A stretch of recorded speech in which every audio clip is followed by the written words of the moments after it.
Hi everyone, today I'm back with mental health vlog topic number 2. So the topic of today is, being salty in video games and, the whole notion of competitiveness and tryharding. I play a lot of video games, right? So these days I'm playing a lot of Marvel Snap and I love fighting games, so I play a lot of Tekken, Street Fighter.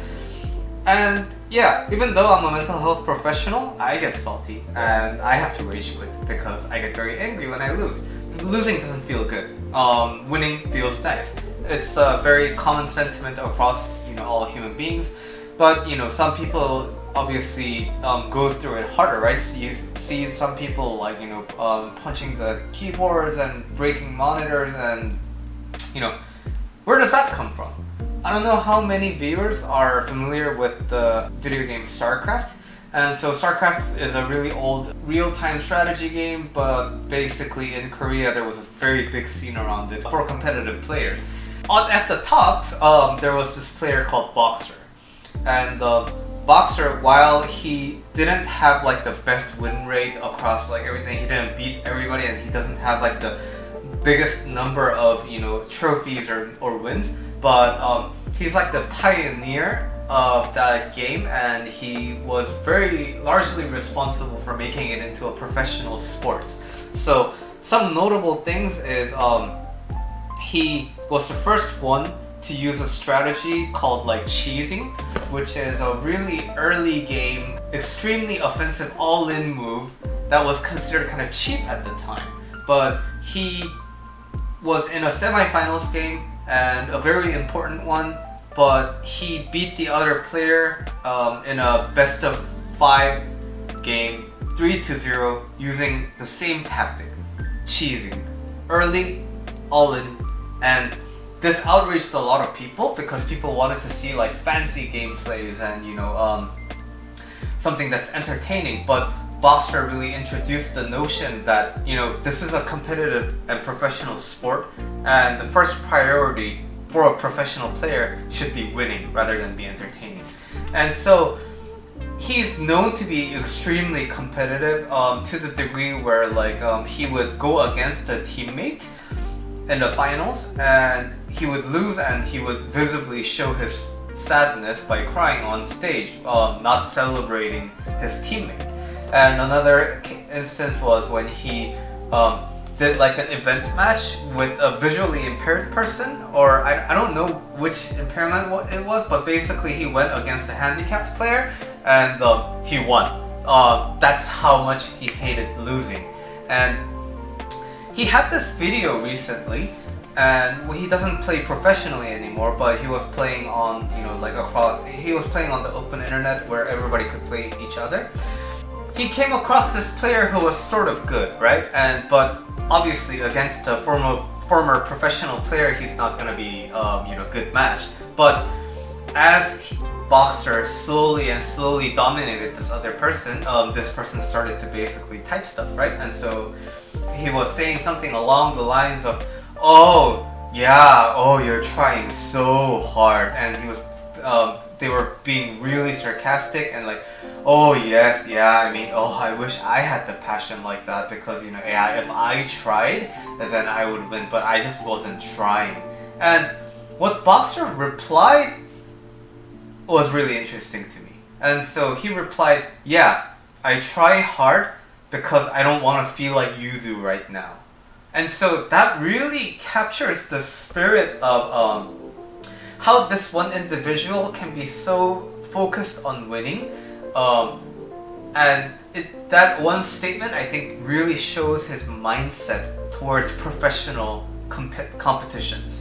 So with that, let's talk a little bit about the notion of tryharding and being extremely competitive. So and when you think of hyper-competitive players, you think of salty and raging and feeling really good when they're winning, but then at the same time like not being able to accept losing. So they're gonna be like, "Oh, you're gonna do one more round," and then when they finally win, they're just gonna stop playing because they want to end on a high note where like, "Oh, you know what, you can't beat me."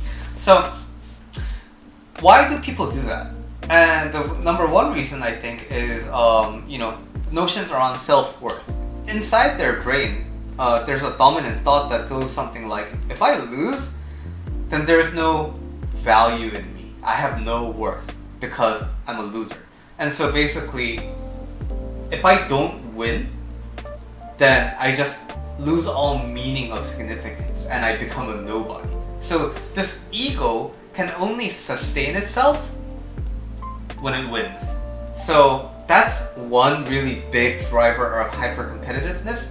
Another one is if you can't win, then my coach, my parents, my environment will be disappointed with me, or even worse, they're gonna punish me. And this is again this is something that happens in school sports, and if your parents make you do competitive sports, and when they lose, they can't really handle defeat from the parents level, so they punish the kids for why didn't you win? And obviously this is really toxic trait for parents, but it ultimately ends up affecting the kid. So losing kind of becomes this really dangerous trigger for getting into trouble from your coach or from your parents. Another aspect is perfectionism. So basically for these people, even winning won't be enough because there is going to be a flaw in their gameplay. And so they're going to continue to beat themselves up unless, they win a perfect round back to back and they never lose. But that's not going to happen when you go against people of a similar caliber, right? So the three kind of dominant reasons for hypercompetitiveness is thinking that losing means there's no worth in me. Second is, if I lose, then I'm gonna be in really big trouble and my survival is gonna be at stake. And the third one is perfectionism, and basically cannot handle anything less than being perfect. And so what can we learn from Boxer? And I want to bring a Korean word into the spotlight, and it's called 승부욕. 승부욕 is basically competitiveness, but when you break down each letter, what it means is the desire for competition. But it's not about the desire of winning. The word literally means desire for competition. So Boxer thrives on winning, but Boxer also really loves the chance to compete and the chance to go into that fray and demonstrate his ability to come on top. So if you're focused purely on winning, that means you cannot accept the other half, which means losing. So if your only desire is to win, you're bound to have some rough time because you can't handle the other 50 of losing. You're okay with winning, but losing is going to be really difficult for you. So how to sustain victory, how to have a healthy mindset around the topic of a competition is turn that drive and turn that desire to win into a desire to compete, and the desire to perform in a situation where a lot is at stake, and desire to perform where there's a lot of judgments to come, and desire to put yourself in a state, desire to put yourself in a condition where you are expected to perform at your best and thrive. So those can be very healthy challenges, right? Because if you win, that means you did a lot of your training correctly, and if you lose, that just means you have more feedback to take into your training. So if you're focused on the aspect of competition itself, then you kind of can't lose because there is no lose. So you either win or you learn. And this is something that I hear a lot of jiu-jitsu coaches, especially at my school, say, yeah, competition is just about either winning or learning. And a lot of the times, even if you win, there's still something for you to learn. So to summarize, if you're hyper competitive in video games and you find yourself raging or being salty often, you want to evaluate if you have some negative thoughts about losing and how that is dangerous for your ego. And one way I recommend for your mental health in gaming is to turn your desire to win into a desire to compete.